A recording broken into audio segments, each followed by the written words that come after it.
everybody, and a very warm welcome indeed. Honoured guests, ladies and gentlemen, to our Sync Summit 2024. I'm Ollie Barrett, and it's my absolute honour to be one of your co-hosts here at the two-day summit here in Ithra, where we are talking all things digital well-being. And I'm not going to lie, we are not afraid to confront the challenges and the positives of all that surrounds us. And we are not afraid to take disconnection seriously, and we're not afraid to take connection seriously. And I utter those words as the individual who founded Wired magazine with a small team of colleagues. Kevin Kelly has just entered our arena. So it's such an honor to welcome you wherever you're tuning in from around the world, if you're catching up, and of course, if you're live with us here in Ithra. Welcome to you.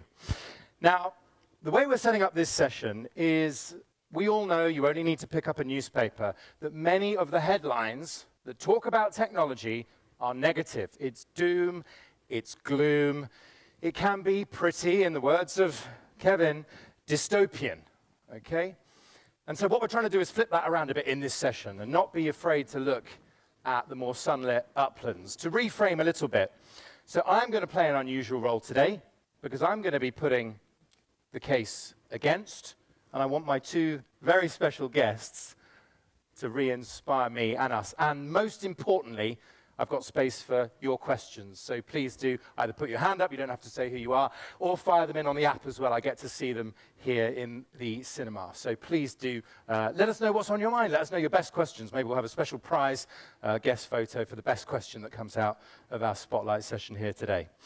So I've got two brilliant speakers. They're standing by. One is somebody who I've admired as a leader in the education field for several years. Today, she's the executive principal of Beech School in Riyadh.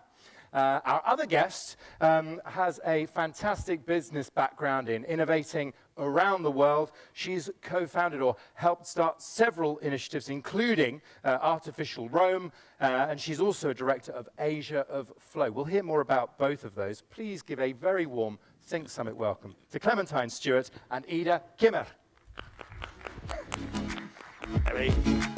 Please have a seat. Thank you for being with us. Ida, thank you for being with us. Only positives in the building. My curiosity has already been piqued, though. I need a quick reminder about Beech Hall, Clemmie, and how it's going. Thank you. So Beech Hall is the first innovative and fully inclusive school in the Kingdom of Saudi Arabia. We're very proud to educate a huge number of children, many of whom have special educational needs and many of whom who don't. And based on the current numbers, it's going really well. Thank you. Excellent. Congrats. Well, I know we'll unpack some of the lessons you're learning as we go. Ida, I'm going to just pick one of the things you've been involved with, Asia of Flow. What's that about? Flow is a 360 digital production house, basically doing anything you can ever imagine in digital. So creative field, anything from visuals to websites, all of that. And yes. Other than in the virtual world or on a plane, where do you spend most of your time? Just let's understand where you're joining dots. That's a little bit complicated. Yeah, I thought it might be. I'm between Cape Town and Seoul. And Seoul, South Korea. Fantastic. Okay, so speaking of career moves, we are going to talk about all of those zigzags as we go through the program. Okay, here's how I thought it could work. I'm going to get the ball rolling with what I think are some classic objections that we have all felt probably. But just to contextualize this, some of what I'm going to encourage Clemmie and Ida to say here is really, you're fully permitted to go positive on this, right? We understand the truth is somewhere in between. We understand it's more nuanced, but that's not going to stop us getting started. Right. Point one, and join me on this journey, honoured guest. Point one, tech breaks down and frankly can destroy social relationships. The fabric of friendship tears apart. We become less close to each other, unless you can tell me otherwise. I will argue otherwise. Go on. So certainly what I see when I look at my young people is an absolute yearning to create those relationships. But for some of our children, an inability to do so in what we would consider to be traditional ways. So for some children, the idea of walking into a big, busy birthday party is terrifying. For some of our children, spending an entire morning at a soft play centre, I think probably echoes their parents' feelings, which is absolute horror. For us, we find that technology enables many of our children to create relationships, to build confidence, to learn different ways to communicate, which we know are the fundamental bedrocks of communication and that ability to build relationships, which they can then take into the more traditional real world. And just so I understand the sorts of tools that they're using for that, is this at home? Is it within the school walls? Where is that at?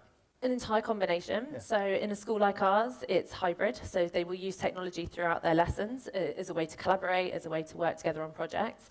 They may well be using technology at home as well. But then we've also worked with schools like Sophia High, where the entire thing is set up online to enable those children who have traditionally been school refusers or found school too challenging to be a part of, they can continue a full education just online. And so, I'm going to bring you in on this, but Claire, I just want to understand, Clementine, is your initial thought that this helps them build relationships or enhance with those they already know, or that it helps them create new relationships? Where are you leaning? Predominantly relationships they already have. Yep. There is the ability to make new relationships too, but with that comes the proviso that you have to do a lot of work in terms of training children to do that effectively and safely for the obvious reasons. Right, okay. Ida, get us started, okay? Because, the case against this breakdown. I think I would start with, having lived very long in East Asia, and even at that time when I moved to East Asia from the first time, I'm born in Sweden, just to make this a bit more complicated. Then in Europe, we hardly had Nokias at that time. And in East Asia, it was already a method of connecting more closely to each other, sharing images and videos already back then. So, and also building communities online to be able to execute things in society. So when I first arrived to Seoul, this is mid-2000s, there was something called the candlelight protest. And people had organized themselves completely online in online forums, and people had friends and communities that they had created online.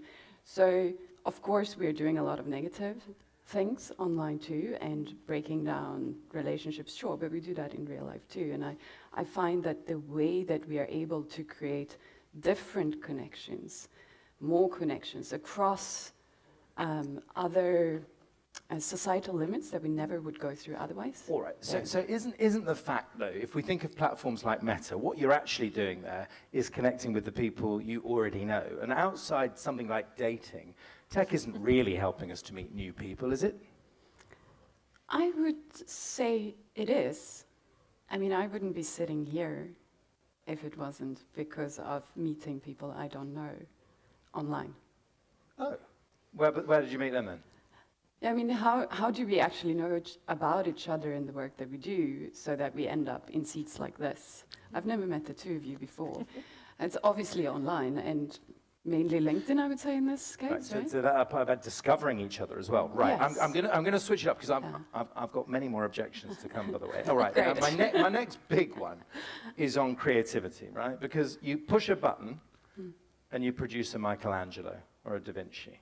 Okay, so what all this is doing, and by the way, the computer, the AI becomes the creative, okay? So all that tech is doing, I put it to you, the case against, just in case I'm taken out of context here. I put it to you, all that tech is doing is zapping our creativity, and it's to be very, very condemned for that. Ida? No. It's enhancing creativity, I would say. What I watch with, let's say, for example, filmmakers, they have dialogues with ChatGPT helping them to create characters and think outside the box.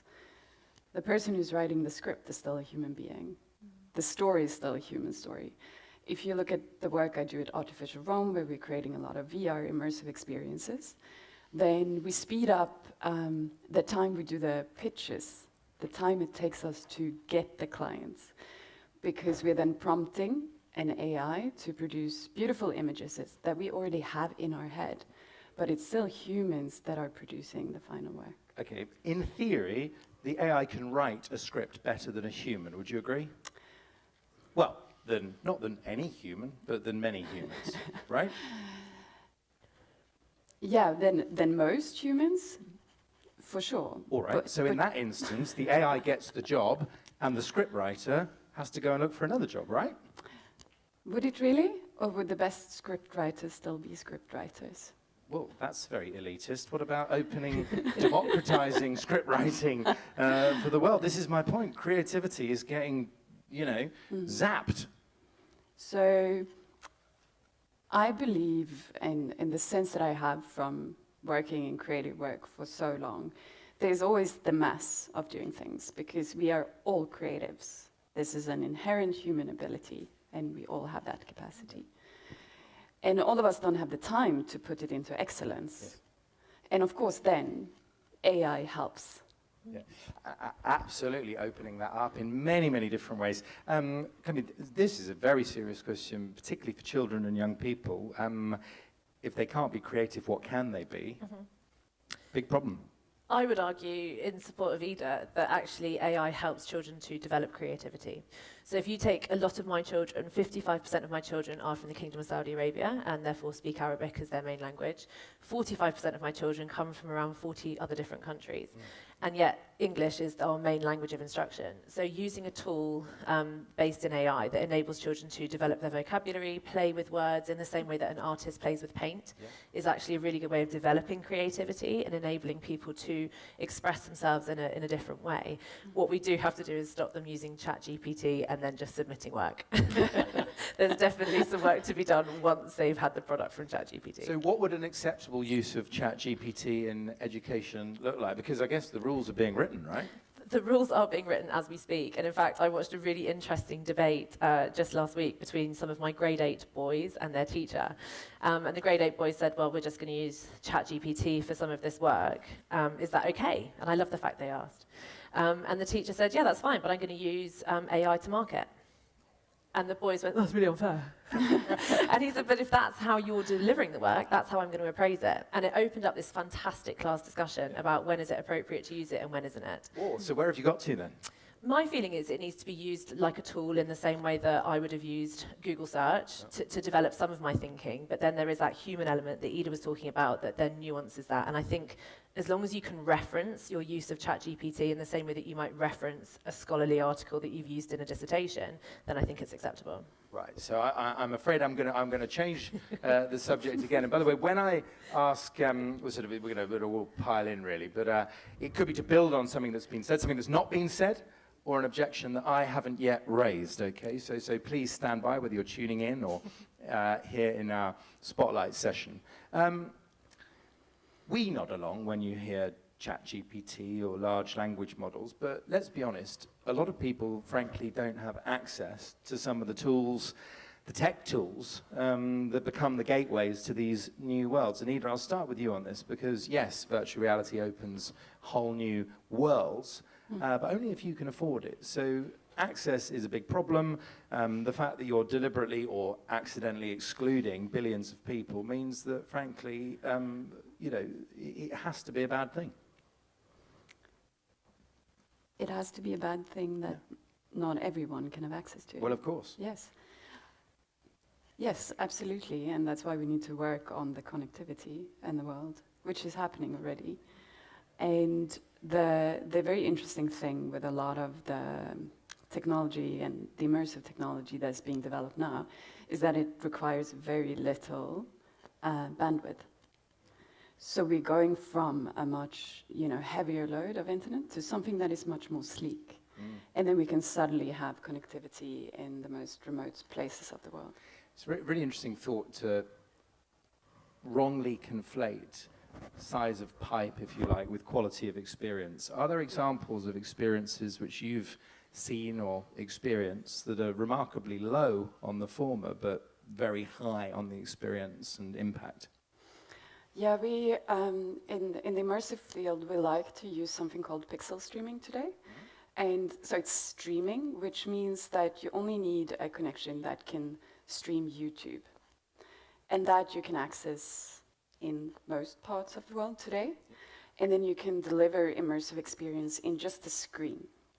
So you don't need an expensive headset, you don't need anything special, just a screen. And as we know, there's a lot of the hardware companies that are developing cheaper versions of smartphones, not iPhones and expensive things, that you can access even with lower budgets. Brilliant example. I love this idea as well, that there's no greater screen than the human imagination, and say whether it's the power of radio, the voice to light up the imagination. I mean, that must be on your mind, Clemmie, particularly thinking broadly, globally about education. Frankly, you can have the best solution in the world, but if 90% of the kids can't afford it, it's useless. Sure, and I think the pandemic certainly highlighted that for us in terms of the gap between those who have and those who have not. However, it also pushed the education industry, for want of a better term, really fast forward. And in fact, teachers aren't very good at that normally.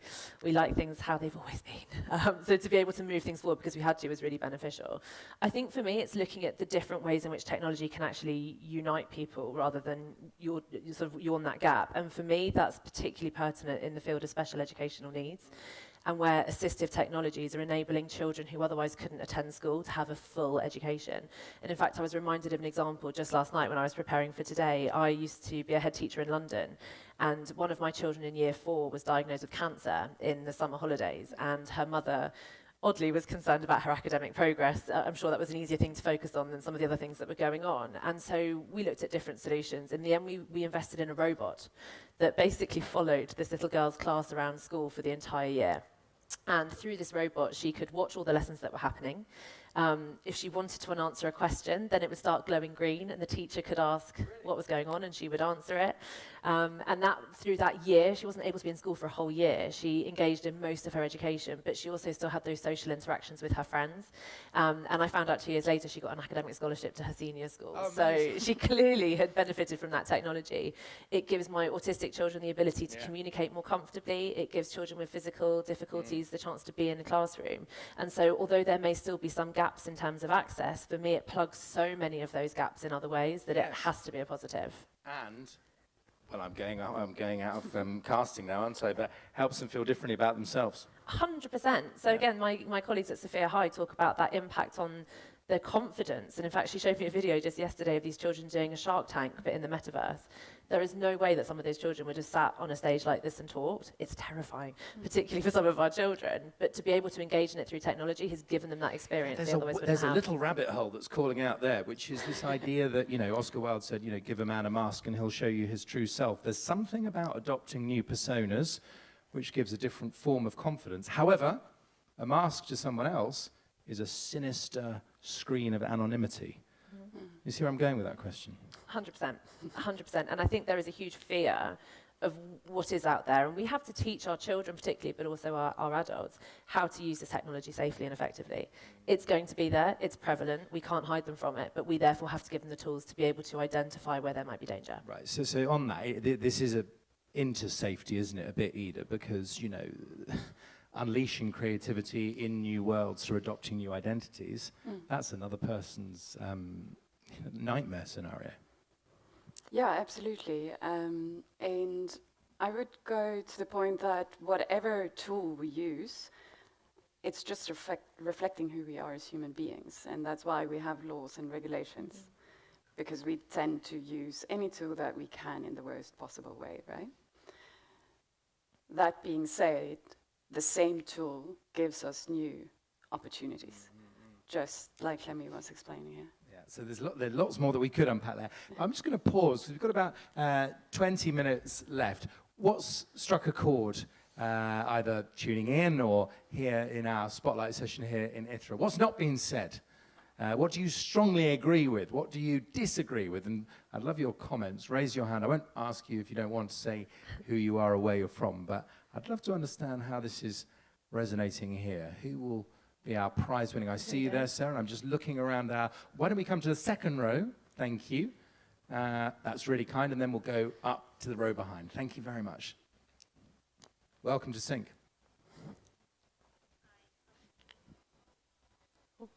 Hi. Hello. I like that you tapped into various things in regards to technology and the introduction of technology for children, which leads to more of a question that I have. Based on your expertise, what would be the ideal age where a child should be introduced to technology and the possibilities of incorporating technology as part of their education. Clemmie, I know will answer your question. Just to help us, are you talking in the broadest sense about technology, or is there a particular type of technology that you have in your mind? Type of technology, AI, because day by day, the younger generation is being introduced to all of these new tools, and I just want to know what phase or what age would be ideal for them to have that sort of orientation in regards to the utilization of those specific tools. That's a brilliant question. Thank you so much. For me, I think there is a risk in going too young. And I give the example always when we used to meet 3-year-olds who were looking to come and join our school at 4 back in London. And we would do a bit of reading. And I remember this little girl having this little reading book in front of her. And she was trying to expand the page, but it was made of paper. And so I could tell she'd done so much time on screen that she hadn't been able to differentiate between Mummy's iPhone and the book that was in front of her. And I remember thinking, goodness me, we're going down a bit of a strange situation here, because the joy of the early years, if any of you are early years, or parents indeed in the audience, the joy of early years is it's so experiential, it's so hands-on, it's messy, it's muddy, it's sand, it's water, and that should never be replaced by technology. However, if you were to come and visit my school in Riyadh, I'd love to have you. You would go into my kindergarten classrooms and you would see children engaging with technology as a small part of their day, and targeted with purpose. So it might be a phonics game, it might be Bravo Bravo, which is our Arabic app, so that they can link straight away the use of technology with learning rather than something for them to do in their free time. But I would say it would need to be managed very carefully in terms of time. I would be horrified if I walked into my kindergarten classroom and saw them online on a screen all day long. Yeah. So it sounds there, Clemmie, like it's a great question. It sounds like it's sort of rationed in that sense. Rationed very carefully and at a youngest age? My 3-year-olds are on there, but never for more than 5 or 10 minutes at a go. All right, it's very interesting. Yeah, did you want to come back? Yeah. Is there a plan to franchise? My school? Yeah. Very happy to have a conversation afterwards. Here we go, right. Deals are happening. All right, thank you. And hopefully the office still stands 2 rows back. Thank you. And then I see you in front as well in the middle. Thank you. Just to the gentleman first raised his hand. Oh, that's generous, sir. He's offering it in front. Thank you. Thank you. Hi, can you hear me? Yes. Yeah. I'm Lemie Sulaim. I'm a lecturer I'm a child psychologist and lecturer at the Harvard Medical School. But I'm also a parent of 2 dyslexic children. And I believe that assistive technology has saved my children. And I imagine them being born in a different time, they would be truly word blind. But now they have so many ways to access. I think, and I'm very glad that there is an inclusive school, because they did most of their education outside. So we're back home, and I'm very glad that there is such a model in Saudi. I think my question is that this advancement has happened mainly in the English language, and I know that it's so easy for AI to translate, but I wonder if this has already arrived, so children who want to access education in Arabic. That's my first question. So how's this translation and the bilingualism happening? Sure. If I may indulge in a second quick question, how is it that the access to all these technologies making this a level field for children with certain needs, as opposed to the mainstream children? Okay, so the first question is a short one, which is that the technology for the Arabic language isn't quite as advanced as it has been in some of the other English language courses that we do. However, we're already starting to use apps like Bravo and different ones on the market that help the children to play with the Arabic language, to play with the letters and sounds and start to develop that knowledge. But even through simple things like recording themselves and hearing it back, or hearing the teacher repeatedly reciting pieces of the Quran, for instance, all of that enables them to learn in a different way. so it's positive, but there's still a long way to go, and there's a definite gap in the market, if any people here work in that market, to look at that provision.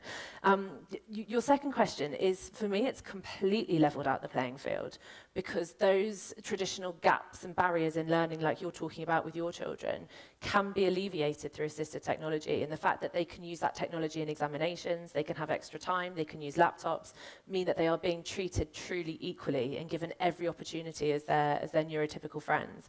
And for me, that is the biggest positive of it all. If we're talking about only positives in the building, that for me means that the world of education is being opened up for every single child, and it's beautiful. Thank you. We're going to get more questions. On the Spotlight stage yesterday, we had Richard Margolin, who is the co-founder of, and Dr. Lutzer Ireland, co-founding U-Guides, and that is user guides for your co-workers, potentially for fellow pupils, which say, and this is their language, here are my quirks. Love that. Here's what they mean, and here's what helps. Yeah.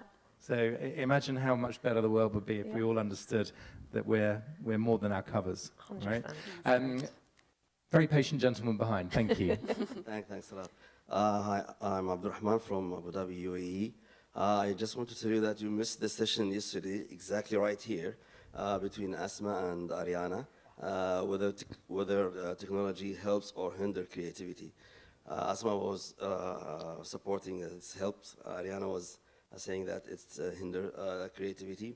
There was a big debate, by the way, and even the whole audience was participating. It was so funny.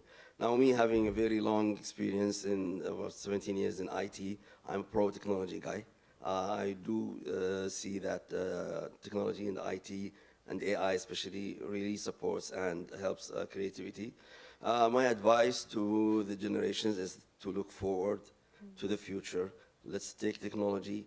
Let's try to invent in whatever we have so that giving better solutions for our life.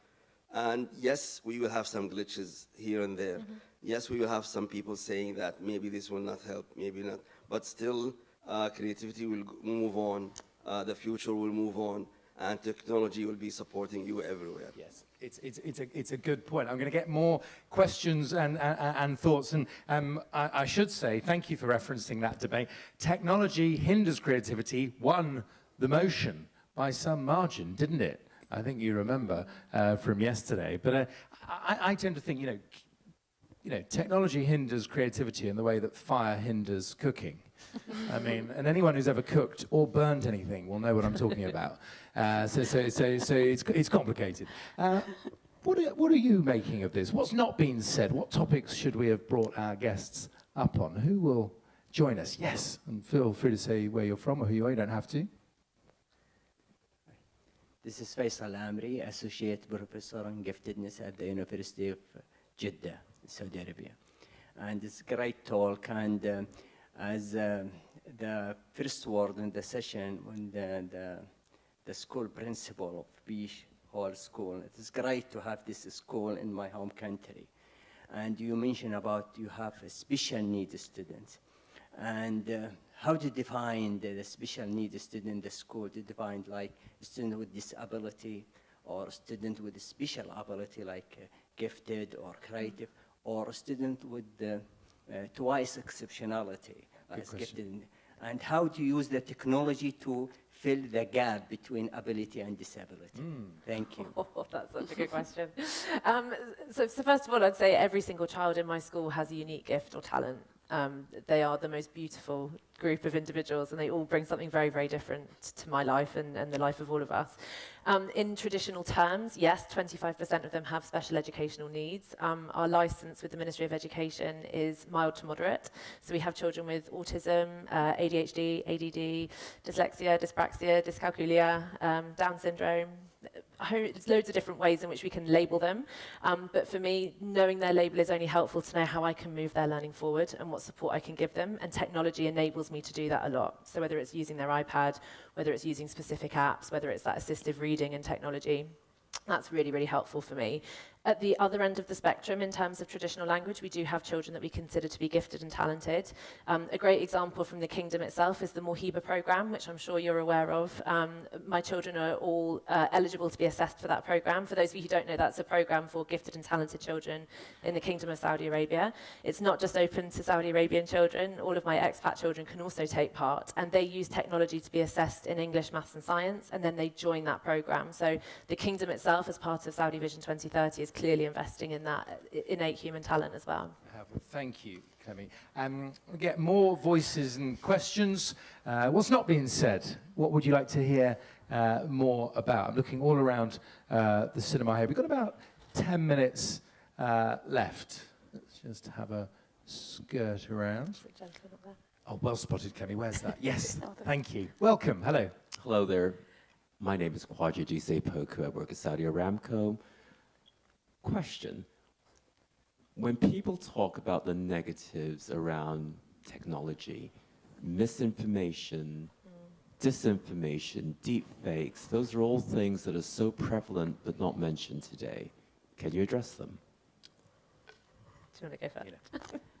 I didn't hear the last part of the question, sorry. So deep fakes, so much of the more sinister side of these new technologies, just often not addressed. And really, I think for our questioner, that's what you're asking, isn't it? Not addressed, not fully confronted. Well, exactly. And even in today's panel, you talked about some of the lack of connectivity and other things, but the misinformation part is probably one of the most insidious harms of this new technology, and we're not addressing it today. So there we go. Absolutely. I totally agree. Misinformation is one of the most dangerous aspects. We have seen that it has supported provocation of war, and that is a fact. And we picked up on it too late, I would say. We let it run, we let the algorithms run, and supporting, because as humans, we tend to gravitate towards more extreme comments, and then the algorithms were supporting that, and we ended up in a situation like that. So we picked it up too late, yes, absolutely, but we're doing something about it now. So that is one of the really important conversations, and people are actively trying to solve it. Well, and on deep fakes, won't it be interesting? Today, it's illegal to fake a currency. Will it be illegal, and where, to fake a human voice? I mean, and to try to pass it off as that person's? We already have this case from last week that Scarlett Johansson went against OpenAI. They released a new model, and that was speaking. And there were these videos, if no one has seen it, where people were interacting with their phone, and there was just a female voice sounding very much like the movie Her. So that there is a lot being done at the same time, and actors and actresses have been standing up against deepfakes a lot. It isn't solved, because as always with humanity, the technology comes first and regulation catches up afterwards. And we are in that phase where we're catching up. Only this week there was a big summit in Seoul where the big tech leaders met and discussed these topics. Yeah, and very much part two of the safety summit in the UK on AI safety happening in Seoul. Absolutely. Yes. Can I jump in on that? So I think you raise a really valid point, and it's one that really concerns me as somebody who's raising the next generation, for want of a better term. I was talking about this with my husband just yesterday, who's a huge advocate for AI and technology, and not a massive fan of school. I have no idea how we ended up married. And he was saying, but at the end of the day, you're not teaching the children to memorize now. You need to teach them to analyze. And I'm not going to tell him this, but it was the most pertinent point he's made in some time, because actually children don't need to memorize things anymore. But what they do need to be able to do is truly analyze and question what they're seeing and the reality of what's in front of them. They need to look at an image and think, is this real? They need to read an article and think, what bias might I be reading here? Because otherwise they're going to make some really ill-informed decisions. And I think it's really, really important that as the schools, we build that in proactively into our curriculum that sits around communication and ICT. So you're talking there, I suppose, Kymmer, about sort of digital literacy. 100%. Isn't there a problem there with what you've just said? And I know we're sort of experimenting with some ideas there, but the conviction with which you said children don't need to memorize things anymore, okay? So that is a comment about the ability to retain knowledge, okay? Now, the problem with what you've just said could be that knowledge, those nuggets, those ingredients are, for the mind, the chef's ingredients for creativity. Yeah. Okay? And without them, you can't cook up amazing new ideas. Yeah? True. So, and there's a separate question, which is about a purpose of education to be to pass on one body of knowledge between generations. So, have you pulled the rug on both of those? No, I think it's what you're memorising for what purpose. So I learnt Latin at school in England. I've never used it since. I've no idea why. I spent months and years memorising conjugation. This is fascinating. I quote Latin to my 10-year-old. I say quote Latin, I'm not Boris Johnson. I explain the etymology of words so frequently to my 10-year-old, but by coming up with a random Latin. Yeah, no. For me, even as a child, I remember thinking this is not a good use of my time. Okay. And memorising certain facts that I can easily access on Google, I don't think is useful for our children. However, developing bodies of knowledge upon which they build their learning and their thinking, which then goes back to this gentleman's point, if they have a solid understanding and knowledge of politics, let's say, then when they're looking at something that could be a deep fake, they'll be able to think, gosh, that doesn't sit right because I know the fundamental policies of that party are X, Y, and Z, and therefore this might be fake. So they still need to know things, but they don't need to recite dates, for instance. How important is it that a 12-year-old knows that the capital of France is Paris? Not particularly, unless they're travelling there and want to make the most of the cultural capital on offer. All right. Well, we can continue this conversation in the coffee break, everybody. Other points, questions? What's it doing to your mind? What's it sparking? What are your waving at the back? Yeah, well done. Sorry, the glare is big from my glasses here, so thank you for helping me on this. Forgive me. Hi, my name is George. I'm Greek, but I live in Riyadh, and I'm the director of teaching. So going back to your deepfake question, the question from the gentleman, I'm thinking, how do you prepare? Because I see students at the university level, right, after they've done 12 years at least of school. So how do you prepare them to be critical thinkers in reality with AI?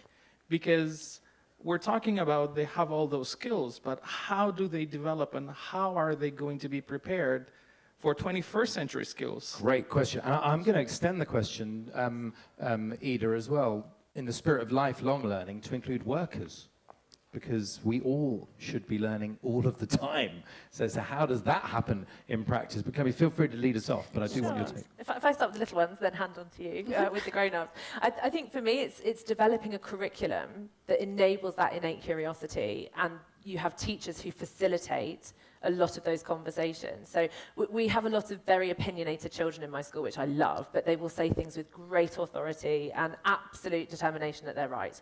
And I expect the teachers to then wade in and say, yeah, but how about? Very much in the same way that you're doing that with us. And I think that's really important. There are also various programs that do a really good job. So The Economist, the publication in the UK, they actually have a whole education program that it's fantastic, that you can give children to work through news stories, understand biases from different sides and so on. So there are ways and means of doing that. But if I do that right over the 15 years they're with me, my hope is that they then arrive to work for Ida here as creative, critical thinkers who are flexible and resilient. So on The Economist, do you need to know what's going on in the world then? Because you can look that up, can't you? You do, but then you need that critical knowledge to interrogate what you're being told and by whom.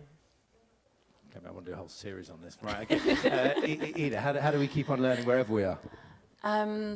Curiosity. That's the key, and that's the key to keep our minds young. What's the key to curiosity? Things that I find being beautiful. So I think aesthetic excellence in the way that we are creating these immersive or any type of technological experiences, they need to be beautiful, because as humans, and what we know these days, animals as well, we connect with beauty. And remarkability. Yeah, we need to feel a sense of wonder, and working in technology and developing these experiences, that's something that we constantly need to keep in mind. How do we use a new tool and create something that makes us have an experience that we never had before, and almost like a little bit of Alice in Wonderland, wondering, what is this? That's the key for me. Right, now I feel like the rabbit running along now with my pocket watch because time is slipping through my fingers. We hope we've created the sort of session the co-founder of Wired would feel was suitably optimistic. So can we get a microphone down to Kevin Kelly? Because I'd love to get your take on this, Kevin. You hear a lot of positivity in these conversations, but what would you have added if we'd have added a third chair? Thank you for that. Okay. I think you're asking the very provocative, I love the answers of our guests, of seeing that every one of these new technologies presents new problems and they have new opportunities as well. We can easily get swamped by the problems, and I welcome your enthusiasm and optimism in trying to dwell on the solutions, because I think that you're much more likely to shape the future when you focus on the positive. So thank you. Yeah, thank you, Kevin. And I've just sort of completely endorsed that and noticed that you're delivering those today, and we hope that you will continue to deliver those tomorrow. So Clemmie, Ida, thank you very much indeed. Brilliant guests. Thank you. Please, ladies and gentlemen, join me in saying thanks. Thank you.